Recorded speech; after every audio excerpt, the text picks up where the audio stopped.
Full time mobile കളിച്ചോണ്ടിരിക്കാൻ വലിയ പണിക്ക് പോടാ. പോവാന്ന് പറഞ്ഞിട്ട് കൊല്ലം 2 ഇത്രയും പെട്ടെന്ന് ജോലി കണ്ടോട് ചോദിക്കണം. ഇല്ലെങ്കിൽ ഒന്നല്ലേ വീട്ടിൽ നിന്ന് ജോലി വെളിയിലാക്കണേ. ഇല്ല പിന്നെ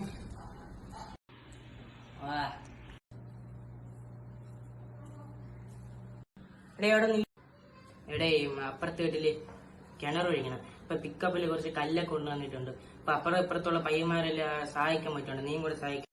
എനിക്കൊന്നും വയ്യാന്നോ? മലയാളിക്ക് വയ്ക്കാണോ? പണിക്ക് പോകണല്ലോ. ഇതെങ്ങനെയും ചെയ്യും. അച്ഛാ നല്ലോണം വരത്തിട്ടുണ്ടല്ലോ. കൊറേ കല്ലൊക്കെ എടുത്താണ്. Good job mama. നീ അതാ കേറി വാ. ഇല്ല ഞാൻ പായസം തരാൻ വന്നത്. അതൊക്കെ പോട്ടല്ല. നീ എന്നിട്ട് ദേഹത്തോട് വെള്ളം എടുത്ത് വെച്ചിന് വരുമ്പോ കണ്ടായിരുന്നില്ല. അപ്പഴും കല്ലെടുക്കാൻ വന്നില്ലേ? ഇല്ല മാവ അവിടെ വന്നതേ ഇല്ല. അത് ശരി, പണിയെടുത്തും തോന്നിപ്പിക്കാനായിട്ട് ദേഹത്തോട് വെള്ളം വെച്ച് വന്നേക്കാണല്ലേ. ഉള്ള കരുതേ.